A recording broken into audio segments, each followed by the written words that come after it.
محمد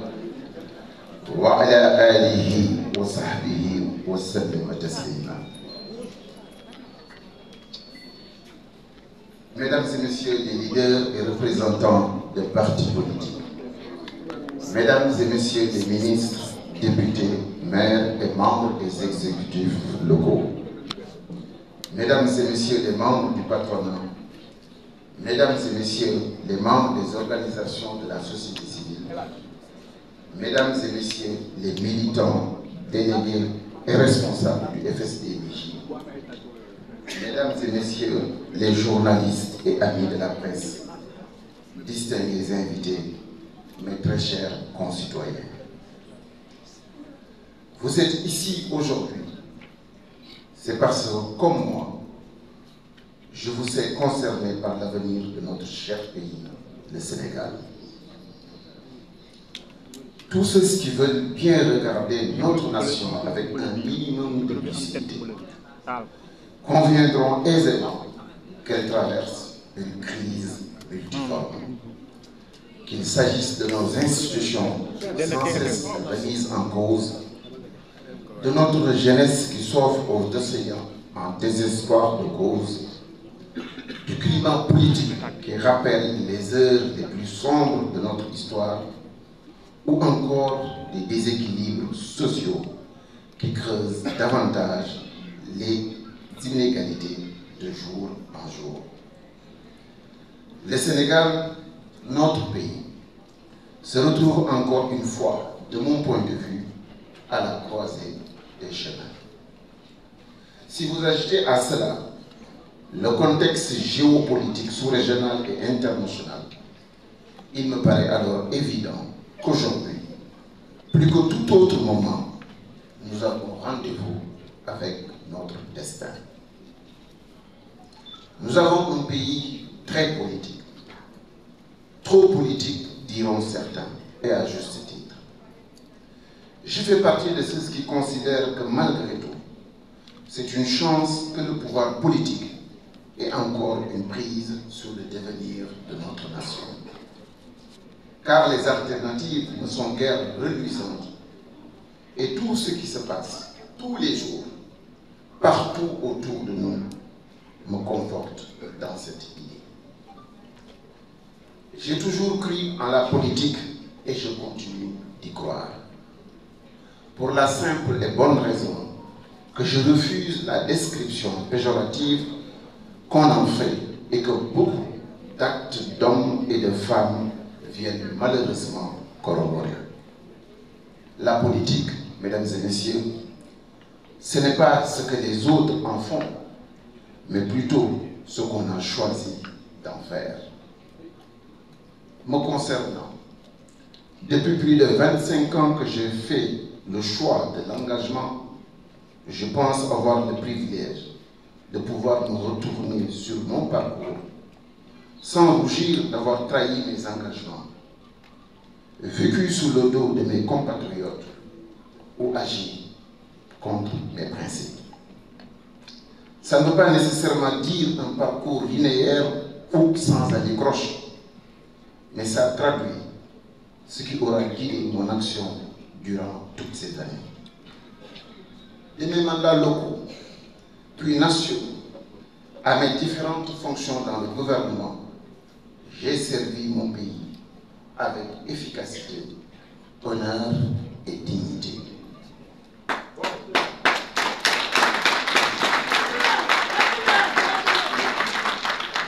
Dans mes rapports d'opposants ou de membres de la majorité, l'intérêt général a toujours prévalu sur chaque acte que j'ai posé.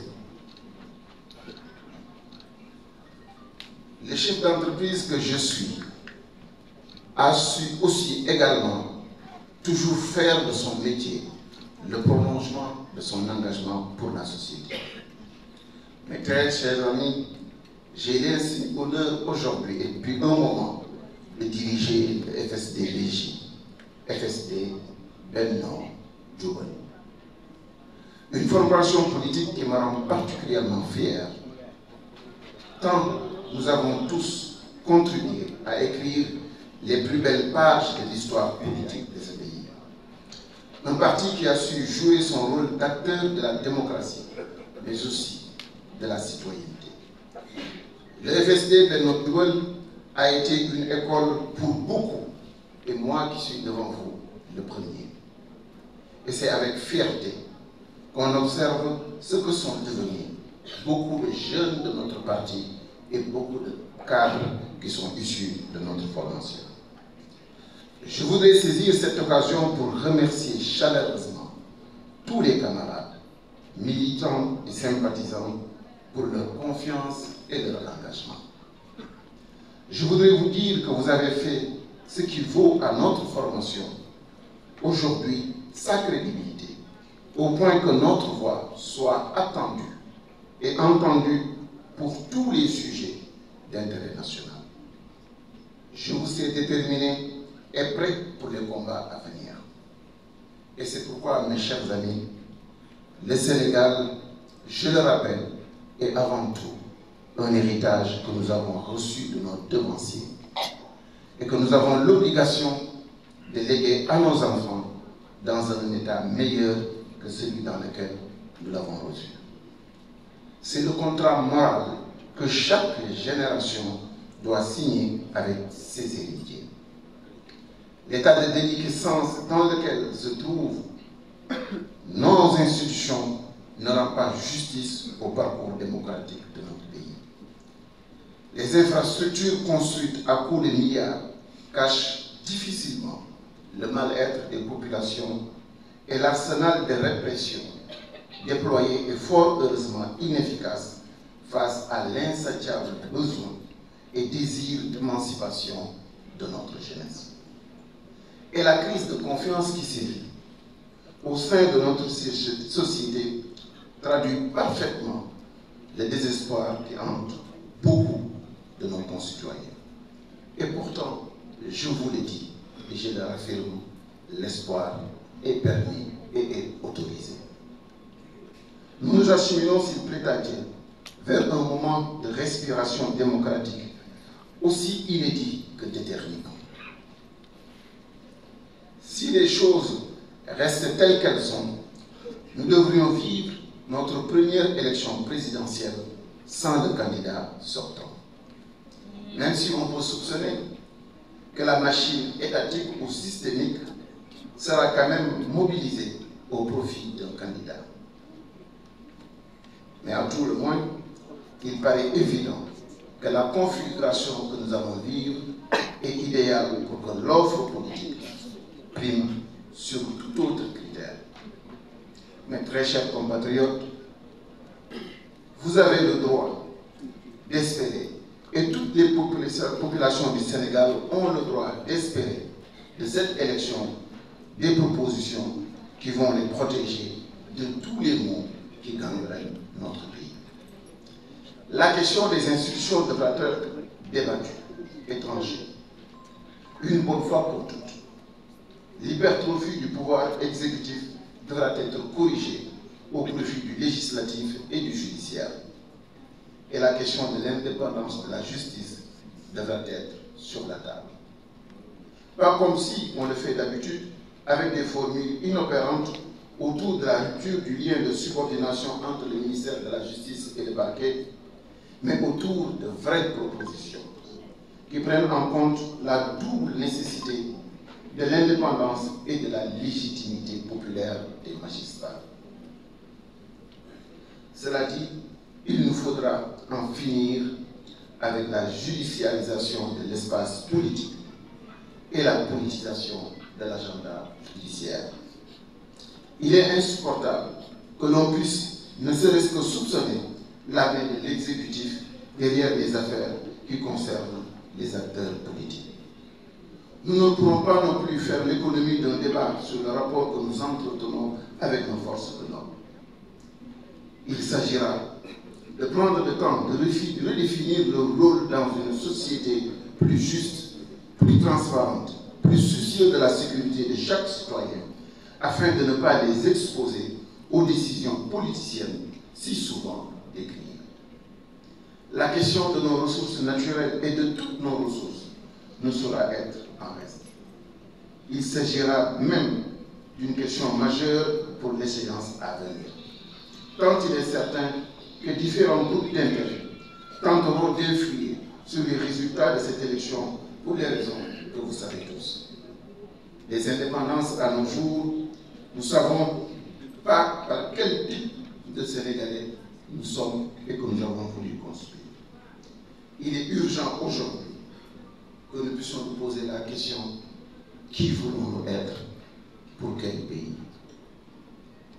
Je veux la religion de l'éducation, une tâche qui fera que nos enfants seront l'ultra priorité de notre pays, pour les éduquer, pour les former, pour les encadrer, pour les aider, pour les amener à avoir un emploi décent et aujourd'hui à pouvoir être les relais de parents qui ont tant subi des indépendances à nos jours.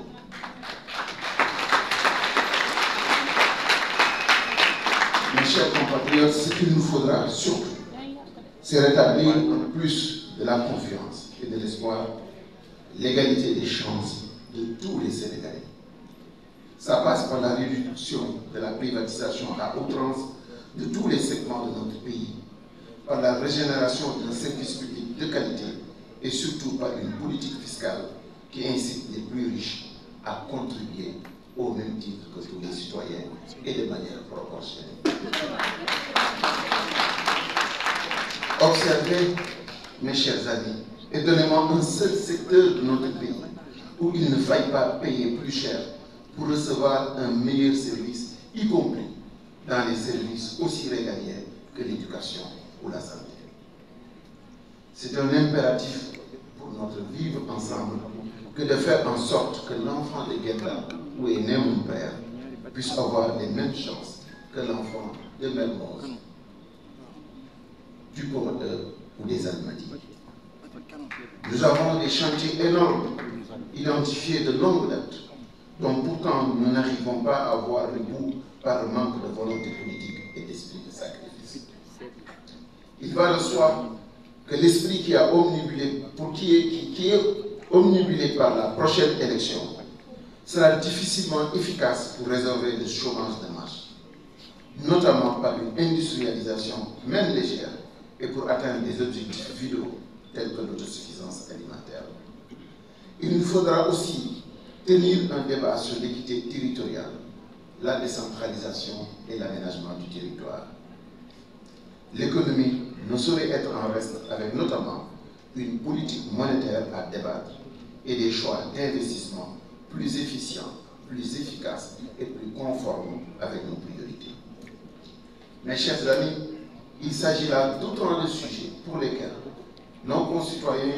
devront se déterminer lors de la prochaine échéance pour mieux dessiner les contours d'un avenir qui, sans nul doute, sera radieux. Il se trouve que pour chacun de ces sujets et pour bien d'autres, la formation politique que j'ai l'honneur de diriger, le FSD/BJ, par ma voix notamment, dispose de propositions singulières et concrètes qui méritent d'être portées à l'attention des Sénégalais. C'est la raison pour laquelle, avec l'onction de mon parti, le soutien de mes amis et de ma famille, et en toute responsabilité,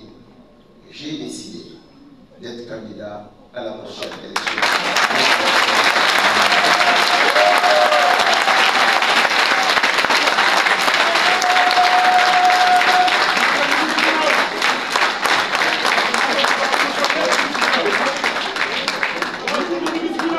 Il ne s'agit pas d'une candidature d'héros ni de vanité. C'est simplement la continuation d'une cohérence politique qui a montré la voie depuis fort longtemps et à qui l'époque aujourd'hui et les faits aujourd'hui semblent donner raison. Je veux être le candidat de l'égalité des chances, celui qui va assouvir le désir d'émancipation de notre jeunesse et qui rendra à nos institutions leur dignité. Je veux être le candidat qui va restituer à nos compatriotes la chose la plus importante, celle-là qu'on ne devra jamais perdre, l'espoir. Pas plus ni moins. mais pas celui utopiste de faire de chaque Sénégalais un multimilliardaire, mais celui plus accessible de faire aspirer chaque citoyen à une vie décente. Je veux être le candidat qui va restituer la confiance dans notre société et réenchanter notre volonté de vivre ensemble, indépendamment de nos divergences et de nos différences. Je veux être le candidat de l'unité nationale et de l'indivisibilité de notre territoire. Celui qui portera haut nos valeurs locales et revendiquera fortement notre héritage culturel-religieux. Celui qui, bien que porté par un parti et une coalition, aura, pour la circonstance, pour parti, le Sénégal et voudra voir les 18 millions de Sénégalais, au-delà de toute considération, au-delà de tout esprit partisan, regarder et mû par le seul besoin de lutter pour le Sénégal, de recréer l'envie et la volonté de grandir et de prospérer dans notre pays. Je veux être le candidat du citoyen de Saint-Louis, ma ville natale, de Matam, de Abdoulaye Sy, de Kédougou, de Thiès, de Tambacounda, de Ziguinchor, de Kaolack, de Mbour, de Dakar, des banlieues, de tous les hameaux et villages du Sénégal. Je veux être ce candidat-là qu'on a attendu depuis 1960. Un candidat ancré sur les valeurs sénégalaises. Un candidat crédible. Un candidat dont le parcours témoigne de la solidité de ses convictions. Un candidat qui a toujours été présent chaque fois que le Sénégal a eu besoin de lui. Un candidat d'honneur, un candidat de dignité, mais surtout un candidat qui va respecter ses engagements et sa parole.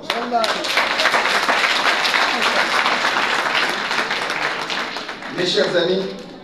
il ne va pas échapper et il ne vous échappera pas que ma candidature vient s'ajouter à une liste déjà bien fournie. Mais je ne me suis jamais dérobé face à mes responsabilités. Je porte en moi un parcours des idées et des convictions. Je travaille avec des cadres émérites, patriotes aboutis et qui ont le Sénégal au cœur. Et je dirige une formation politique dont la voix compte et porte dans notre cher pays. Nous disposons d'une offre politique renouvelée malgré un corpus idéologique intact depuis plusieurs années et qui semble aujourd'hui plus que jamais collé à l'aspiration de nos concitoyens. Il ne nous sera jamais pardonné de priver le Sénégal de la possibilité d'avoir un candidat de la trempe de Cheikh Bamba Dièye. Et c'est pourquoi, mes chers amis, je vous donne rendez-vous dès demain sur le terrain pour entamer le travail qui, je l'espère, nous mènera à la victoire. Je prie Allah subhanahu wa ta'ala pour qu'il préserve notre pays, notre héritage, notre patrimoine, notre terre, le Sénégal. Je prie Allah subhanahu wa ta'ala qu'il raffermisse les liens entre chaque Sénégalais, qu'il réconcilie tous les Sénégalais, qu'il nous unisse dans le travail, la discipline et le service pour l'ensemble de nos concitoyens. Comme le rappelle du reste Cheikh Ahmadou Bamba, Wa'alina ya Rabbana bi khidma lil muslimina abadan. Je prie également, parce que la condition et les circonstances sont difficiles, pour tous nos compatriotes qui ont perdu la vie dans tous les événements de ces derniers jours. Et je suis totalement solidaire avec ceux qui sont aujourd'hui dans les lieux de la détention pour des convictions politiques et des convictions fortes pour le pays. J'ai une pensée, même si je ne suis plus d'un Yewwi Askan Wi, j'ai eu une pensée pour mon ami Ousmane Sonko. Et je me convaincu qu'un véritable dialogue inclusif aurait pu éviter ce scénario catastrophe qui ne grandit personne. Car l'inclusion, la vraie, celle-là que nous attendons tous, devrait permettre aux Sénégalais et aux seuls Sénégalais, détenteurs de la souveraineté, de décider en toute liberté qui parmi les millions de Sénégalais est apte ou non à présider aux destinées de la nation. C'est ça la démocratie et pas autre chose.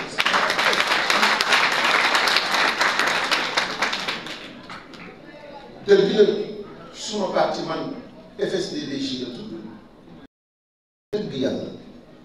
yéene bi ma am ci Sénégal ak xol bi ma am ci Sénégal dama bëgg doomu Sénégal bu nekk gëm ni parti Cheikh Bamba Dièye mooy Sénégal ittey Cheikh Bamba Dièye mooy Sénégal coonay Cheikh Bamba Dièye yu dara lu dul sàkki pexe yu dagal ngir jariñ yëkkati yokk yaatal xéewal boo xamee bu wàccee ñun ñëpp dinañ ko bokk ba doom yi ndey yi baay yi rakk yi mag yi ñëpp gis ci seen bopp te ñëpp yëg ni fonk nañ leen te ñëpp yëg ni am nañu itte si ñoom sama sëriñ bu baax boobu di suñu xalif yàlla na yàlla bàyyi suñu kanam bu yàgg day wax ju am solo ci lépp lu mu sumb mu Cheikh Mountakha Bachir day wax mbokki taalibe yi ni bu mu laal suuf kon yéen samay mbokk yéen samay militants yéen doomu Sénégal yi xam leen ni bis bu ngeen ma joxee seen réew mi bis bu ngeen góorgóorloo ba jël Sénégal tekk ci sama loxo wallahi éducation Sénégal du laal suuf Sénégal boo xamee ne dina tax doomu Sénégal bu nekk yëpp boppam ci réew mi du laal suuf ndax am na lu mat 1 million ba 1,5 million borom kër yoo xamee ni bu ñu amee duñu reer te seen loxo jotul seen kër mu wóor ñi leen ni bu ñu jëloon ci 7000 milliards yi ñu am suñu budget 700 milliards dina tax 1,5 million familles lu mu bon baa ñu ko yées tuuti dinañu am 50 000 francs fukki junne chaque weer ci seen biir kër am réew boo ko bëggee taxawal ñun ñëpp ñoo bokk ndey ñoo bokk bàyyi alal ji fi nekk koom gi fi nekk xéewal gi fi nekk dafa war a yaatu ba Sénégal yi bu nekk gis ci boppam xam ngeen ni moos tey jii am kër jafe na metti na tax na te wuy yu mu nekk xam nga ñaata la weer ak lu yaas di coûter jamono bi nekk man day dama leen di xamal ni diggante 300 000 logements yi ak déficit la tey jii ci réew mi war a doon 500 000 logements fii ne 2029 2030 man de am naa pexe boo xamee ne dina tabax 100 000 logements ci biir réew mi yoo xamee ne dina permettre borom kër yi ak képp koo xamee ne yaa ngi soobee am sa premier emploi boo ko soxlaa ngay dugg ci guichet ñu tabaxal la kër équipé la ko jox la oto soo ko bëggee parce que loolu aussi il faut pas que nit ñi jàpp ni lu mënul nekk la ndax ñaar ñi ñëw seq logement wala politique de logement wala ñett état bi saytu lépp public locatif lu mel na SNHLM wala SICAP wala privé locatif ñetti kuréel yii bu ñu déggoo woon ni képp koo xamee ni ci public locatif wala privé locatif nga bokk boo tabaxee kër ak kër yi mu mënti toll état wu Sénégal dina garantir logement pour les 10 années de cotisation yi muy laaj weer wu nekk au moins 60 000 francs ci li nga xamee ni doomu aadama war na ko fay ci employé et à la fin nit ki nekk le propriétaire de cette maison. Voici une dynamique boo xamee ni mën na delloosiwaat yaakaar delloosiwaat sañ-sañ delloosiwaat tiital ak kilifteef ci borom kër yi xam ngeen ni moos sécurité tar na jafe na am nañ ci soxla am nañ ci pexe wax naa leen léegi jëm ci éducation réew mi àddina gi ku jàngalul say doom yaroo leen jàppale woo leen dimbali woo leen amuloo avenir ku taxawul say doom góorgóorloo si ñoom ndax plus de 90% des Sénégalais sont moins âgés que Cheikh Bamba Dièye et j'ai dit tantôt que 1 million à 1,5 million familles sont dans la précarité. Il faut que la direction, les ressources publiques, l'orientation sur les priorités changer de direction jublu ndaw ñi ak néew bi doole ji ci jàppale leen taxawu leen suturaal leen dimbali leen ndax la citoyenneté n'est jamais innée. On l'a construit en chacun d'entre nous autour d'un projet national partagé, inclusif, boo xam ne dañuy wax ni kan la ñu doon fan la ñu bëgg a dem ak ëllëg nan lañ koy organiser ndax yenn ko tax a dem dañuy yëgoo balaa ñuy yëkkati réew mi par parloo yàq na ko jaay loole yàq na ko ku fi am doole foo mën a nekk lu la neex def lu la neex wax doom day jàng ba bëgg dee am ay diplôme yu mag ñu fekk benn tappalekat ak nelawkat jël ko joxoon cëram ba pare jël kookee mu koy organiser nekk kilifaam di ko jox di ko wan yoon te gumba di jiite yoon Cheikh Abdoulaye Dièye dafa daan wax ni li yàq Sénégal mooy dañuy jël cëru jàmbaar jox ko yaafus jël cëru borom xam-xam jox ko cuune man Bamba Dièye man teg si ni boolekaat ñeenti jukko yu bon yi dëkkee daw res di fan sàcc di faral tooñkat nga xamee ni réew mi ku ko weddi demal sama livre en 2017 Sénégal thérapie pour un pays blessé ñeenteelu jukko mooy bëgg lu yomb ma fàttali leen bëgg lu yomb daw res fan sàcc faral tooñkat lii la ñu yeewee réew mi de 1960 à maintenant lii moo tax alalu réew mi mënagul jariñ doomi réew mi lii moo tax xéewal yi nekk ci réew mi di walangaan di jàll di jariñ yeneen i doomi réew mi lii moo tax ay ñaari doomu Sénégal bu ñu seqee mbir selon que nga farat pouvoir wala nga ñàkk farat pouvoir ñu mën la bantal nga am dëgg ñu boole laak sa dëgg duma la Sénégal jii ngeen di dund da ngay am dëgg ñu boole laak sa dëgg duma la xam nga lu tax njiit lu matali Cheikhina al Khadim dafa wax ni wa man tawassala bi waasilin wasal wa man tawassala bi aksifin fasal nee na ku aju si ku mat daal di mat ku aju si ku des daal di des mu misaale que ni ñaari jigéen ñi nii dugg otoraay kenn ki jënd billet kenn ki sàggan ba brûlé bu contrôle bi jotee ci ku brûlé da koy wàcce doomam bu jotee ci ki fay billet dafa fay bàyyi ba gaar ba mu bëgg yam moom ak doomam xool leen métaphore Cheikh Ahmadou Bamba bii nee na de ñaari xale yi kenn fayu dugg leen baax ñaari xale yi ñu boot kenn si ñoom fayu billet matali kenn ki ñàkk faydaam bëgg lu yombam daw resam fan sàcc ak faral tooñkatam moo tax ñu wàcce ka wàcce wala doomam keneen ka matam moo tax ñu bàyyi ka fa moom ak doomam kon gars yi nañ daw wuti njiit lu mat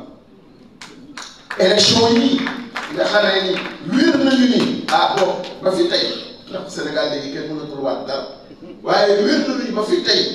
kii fi nekk président de la République di le président Macky Sall du ci bokk war nañoo góorgóorlu ba élection bii bañ a doon élection par parlo ak acteur politique rek wàcc seen kanam yéen Sénégalais yi ni leen sama gars yi maa ko yor maa ko man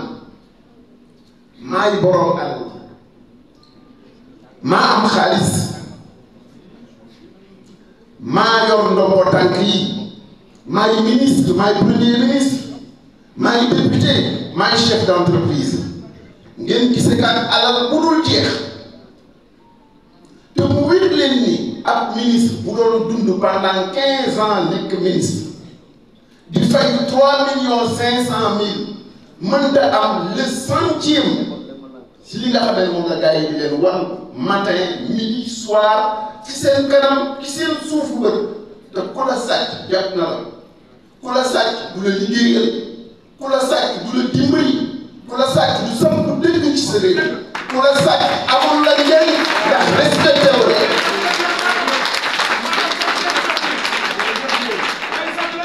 sama gars yi delluwaat leen ngeen xalaat bu baax nit du la jàppale nit bu la yabee du la toppatoo nit bu la yabee du la xëyal te tey jii Sénégal kii ab jaam la ñu soxla à la présidence de la République koo xamee ni lu mu am bokk ak ñun te ñun sénégalais yi lu ñu am bu bàyyi ak ñoom koo xamee ni kenn du ragal loxoom ndax du dóor kenn du daan kenn du ragal làmmiñam ndax du saaga du xaste du wax lu ñaaw pourtant de valeur boobu moom la Seydi Hadji Malick gàddu ba tey jii ñu sauver islam sauver Sénégal sauver jikko yi valeur yooyu moom la Mawlana Cheikh Ibrahim gàddu sauver islam sauver réew mi génn ba sauver wàllu Nigéria valeur yooyu moom la Limaamu Laay fii ci Ndakaaru saxale fi dëgg ak jaamu yàlla jël doomu aadama yëpp sant moo mën a sant mu effacé pour la justice équité inclusivité participation Serigne Touba dañuy wax ni nit bu nekk war nga xam li nga moomal sa bopp li sa yoon nekkul ak li nga bokk ak say bopp Seydi Hadji Malick feeru ko ni ko bul ko sañ yow kot nguur gi bul ko wax yow kot nguur gi bul ko man yow kot nguur gi nous sommes les héritiers de ces grands hommes nous sommes les héritiers de ces vrais valeurs de ces vrais chevaliers qui ont construit ce pays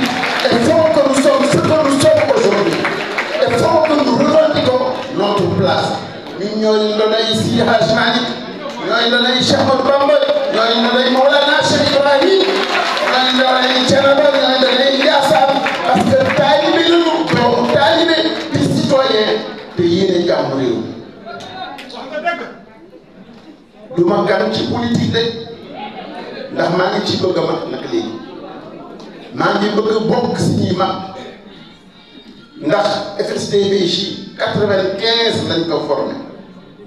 boobee ba léegi dox leen ci réew mi acteur politique bu am at yi ma am ci politique dund politique ba pare te kenn dabagu ko ni ko yaa fi jël benn mètre carré boobu leen je relève le défi aller partout d'est en ouest du nord au sud de Saint-Louis à Kafountine de Dakar à Kédougou visiter chaque chapelle politique gis leen koo xamee ne depuis 95 mi ngi ci politique te dóorewul daanewul du wax lu ñaaw du def lu ñaaw te chaque fois que réew mi am rendez-vous historique rendez-vous boo xamee ni ëllëgu réew mi mën na nekk en jeu il est toujours dans l'humilité présent et très décisif man nag damaa ñor taat bi ngësëm li indaale woo man damaa ñor taat bi ngësëm li indaale woo ndax ci école politique bu mag bi gën a mag ci réew mi fa la génn depuis mon enfance ba ma nekkee ndaw ba léegi dama am kilifa mu may yar dans la dureté dans la discipline et la rigueur mosuma may dara Cheikh Ablaye ak a metti ni mu daawoon di yare mosuma may dara parce que bis bii moo taxoon dafa mos a exigeant ci lépp lu may def ngir bis bii dafa mos a taxaw am fulla am fayda ngir bis bii ndax xamoon na ni école politique bi mu am qui est une école spirituelle comme le disait l'honorable Guirassy dafa war a nekk un terreau fertile pour l'éclosion des élites de la vie publique, de serviteurs de l'État et de serviteurs des Sénégalais. xam ngeen Cheikh Laye lan la daawoon di wax dafa ni politique ñaar la politique ku defal ak politique ku defal nee na politique ku defal mooy ma seqal sëñ Babacar Diop mu may ma xaalis man la jariñ man la defal nee na politique ku defar mooy mu jëf dara lu sell ci réew mi loo xamee ni ki ma contre dina si jariñu ki ma bëgg dina si jariñu ki ci yoonam nekkul sax dina si jariñu. Et c'est cette nouvelle politique, cette nouvelle vision du développement qu'il faut installer et imposer dans notre pays. Voyez, bu ngeen amulee sécurité ci seen biir kër amuleen sañ-sañu wax li ngeen gëm amuleen sañ-sañu participer ci seen réew mu mel na ni dañoo stratifier les citoyens selon le clivage, selon l'appartenance ou non, selon le fait qu'on est plus ou moins éloigné du centre du cercle. On a tous les droits ou on n'a rien du tout. Ça, c'est pas un état de droit. Lors du Sénégal, lors du dara, te man li ma gëm mooy di ñàkk ci mag ko borom Tuubaa ni bu leen yàlla wëlbatee ba ngeen jox ma bopp fal ma doon seen président de la République wallahi bis boobee di ngeen xam ni yéex ngeen lu tax defoo leen ko wax dëgg nit ñaa ngi leen di wax transparence te xamuñu ko mënuñu koo jëfee nit ñaa ngi leen di wax reddition des comptes mosuñu ko jëfee ci seen dund ñu ngi ñaa ngi leen di wax la patrie avant le parti mais bokkul ci seen politique. Chaque propos, chaque acte que je vais poser depuis ba ma tàmbalee ci politique ba fi tey jii ku ko weddi dama lan nga laaj leen ko ba may ñëw dama leen wax ni leen alal ji kenn du ko ngéntee kenn du ko caaxaane ñenn ñi dafa ni damay fo waaye dañ leen laaj ab tubaab bu si yoonam nekkul sax sàggan na di jël ci feeraayu confédéral man maa ko porté plainte chez le procureur am na fa weer yàlla ci kaso te tubaab bi kat ñoom ñoo indi seen xaalis defar confédéral du alalu dara ndegam alal di ñuy jox ñoom muy aide gratuite laaj ci intransigeant ba ku si jël loo ci warul jël ma li jëntikaat yow samantuma ak alalu Sénégal.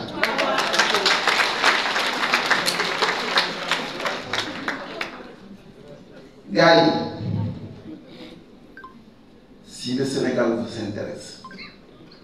si vous voulez rompre avec le processus de déchéance politique ou politicienne, bi nga xamee ne moom la ñu samp depuis 1960, faites-moi confiance. Parce que li wér bu wóor mooy dinaa fexe ba nga xamee ne méritocratie mooy gouverner la République. Dinaa góorgóorlu sama kéemtalaay kattan ba doomu Sénégal donte dafa nekk Johannesburg wala mu nekk fale ci Tokyo wala mu nekk à Washington wala Los Angeles te mu am lenn lu mu mën a dimbalee Sénégal seetuma kenn mooy ndeyam seetuma kan mooy baayam xaw ma fu mu dëkk ak lu mu mel waaye dinaa ko dem tarbiya ji bu dee wax wala fu doomu Ndar ma doxaan ka ba indi ko ci biir réew mi jox ko fi loo xamee ne dina mën a liggéeyal réewam au profit de tous les Sénégalais. ba ma day gagné mairie Ndar dama ànd ak lépp luy parti d'opposition formé sama coalition ñu dem gagné dëkk ba te am naa courage man maa doon defar liste bi de am na ñoo xamee ni à 1 heure avant ñuy déposer lu ñu ñëw te pourtant la xam nga na laa ko séddale division rationnelle peu importe ñaata parti ñaata nga toll wala nu ñu xayma ne noonu nga toll ku nekk ñu jox la cër bu mat sëkk et tout le monde s'est retrouvé et je suis resté juróomi at mosuma am benn conseil municipal boo xamee ni tardé na te ñu bare ca biir Ndar dañ daawoon di jaawale conseillers yi bare na ñoo xamee ne dañ leen daal di jàpp ni ñiy conseiller FSD/BG la ñu fekk yeneen parti yi lañ bokk xam ngeen lu ko daw war njiit lu mat njiit lu fonk doomu aadama yi xam ne lu benn mën fukk moo ko dàq xam ni as li yoon ëllëg lépp lu fi waay def dees na ko seetaan fuyee les maires yi ba ba ngeen di gis ab maire boo xamee ni dina dund 5 années et quelques dans une commune te mosta am benn mètre carré de litige foncier. J'ai été à la ville de Saint-Louis pendant 5 années yu tojul bënul il n'y a jamais eu 1 millimètre carré de litige foncier dans la ville. Yéen journalistes yi bu ngeen sax ne ndax sore na ci yéen bi ma nekkee ministre de la communication l'aide à la presse bi nga xamee ne moo leen tere newoon dawnoon sa jamono yooyu 700 millions man maay le seul ministre bi nga xamee ni maa ko publié du début à la fin dans les journaux chaque organe xam ñaata la jot ñaata la sa morom jot jusqu'au dernier franc ba ma ca noppee ba léegi kenn diggatu dinañ ko séddale kay kenn du ko xam. Voilà comment on doit se comporter avec l'argent public. Vous voulez la transparence? Je pense être l'homme qu'il vous faut. Vous voulez le développement? Je suis celui qu'il vous faut. Vous voulez un Sénégal uni? Man Cheikh Bamba Dièye mën naa leen ko liggéeyal. Vous voulez un Sénégal debout? Sénégal boo xam ne day taxaw jàpp Côte d'Ivoire jot ko raw nga jàpp Ghana jot ko raw nga di méngale Nigeria. Je suis l'homme qu'il vous faut. Vous voulez un homme d'État qui va se sacrifier matin, midi, soir, night and day, au seul profit d'intérêt des millions de Sénégalais et du Sénégal. Je suis l'homme qu'il me faut. wax naa leen que léegi def du ma fenn ci politique jàpp naa ni bare na candidat yu fi nekk yoo xamee ni ci sama jaar-jaar jëflantekat nañ ñoom am na suñu bare ñoo xamee ni nekkoon nañu ci tolof tolof yéen Sénégalais yi vous êtes témoins et vous avez vu comment je les ai accompagnés parfois même et je prends à témoin l'honorable député Malick Gueye am na ñu bare ñu defe moon sax ci parti yooyu laa bokk mais j'ai horreur de l'injustice j'ai horreur que quelqu'un gëm dooleem ba jàpp ne ci dooleem mën na ci noot ñeneen ñi loolu ça m'est insupportable noonee laa ko defee woon ca keneen def kaa ca keneen et puis sax depuis 2007 ba ñu bëggee jël Macky Sall di ko bundu xataal à l'Assemblée nationale vous pouvez lui demander j'étais à ses côtés en 2011 wala fa nee na bari na ku lekk jën te xamuloo moo la bëgg a jàpp mais defe naa ni ki jàpp jënu 2012 bi mool bii moo ko jàpp ndax la ma def ci le 21 juin 2011 yéen Sénégalais yëpp ba ñu takku taxaw ba affaire ba ñëwee ca élection présidentielle ba ñu imposé une alternance ku mu jaaxal tamit j'ai estimé devoir répondre à l'appel du président de la République si dialogue national la ma sa yóbbu woon mooy man jàmm laa bëgg mais jàmm boo xamante ne lalu ci dëkk bu ñu nee Massamba ak Mademba nañu lijjanti pour ñu bokk ah bu dee réew mi dee benn ñun ñëpp ñu bokk ko ma xujja ma ñu wet ka sa côté ba war nañ ko dem jëli laaxat ci comme ni ñu laaxatee pour Massamba ak Mademba pour ma xujja bokk loolu bu ñu ko defoon kon amaana tey jii du ñu am problème yi ñu am mais je demeure convaincu que j'ai parlé pour le peuple sénégalais j'ai parlé pour chacun d'entre vous. Je ne voulais pas agresser le président de la République ni lui manquer de respect et jamais je ne lui manquerai de respect. Mais j'avais estimé que le moment était suffisamment grave pour qu'on ouvre ses yeux sur l'impérieuse nécessité de parler avec les Sénégalais et d'agir dans le sens de l'intérêt des Sénégalais. lii moo ma fa yóbbu woon lii nekk suñu kanam nag élection présidentielle la bien malin celui qui pourra dire qui sera le prochain président de la République moo tax ma leen di woo yéen doomu Sénégal yi bu fekkente ni ce que je dégage et ce que je représente parle pour vous ngeen jàpp ci jàppale ñu pour que ñu matal parrainage yi matal yeneen taxawaay yi matal yeneen yi ba ci koppar yi matal lépp parce que un vrai candidat du Sénégal dans les contextes et les conditions du moment doit être à l'image de tous les Sénégalais. Mais un multimilliardaire dont on n'a pas la provenance ni la source de sa richesse, c'est très suspect. C'est très suspect et ça mérite réflexion. loolu moo tax nañ ci góorgóorlu bu baax a baax a baax a baax yéen samay mbokk je me mets humblement devant vous, mais avec détermination. Vous voyez qui c'est mon temps depuis année yi jaayuma sama bopp dewuma ci gauche dewuma ci droite xasuma ma Samba xasuma ma Demba, c'est que dama gëm ni un jour j'aurai un rendez-vous, et le grand rendez-vous avec le peuple sénégalais. Je me suis préparé conséquemment à cela, que je pense aujourd'hui avoir les moyens intellectuellement, une équipe soudée et experte, et une vision claire et transparente, mais surtout pertinente pour le développement du Sénégal. am naa jaar-jaar bi am naa xam-xam bi yàlla boole na ma ak ay gor te am nañu yéene ci réew mi yàlla nañu yàlla boole jàppale dimbali ñu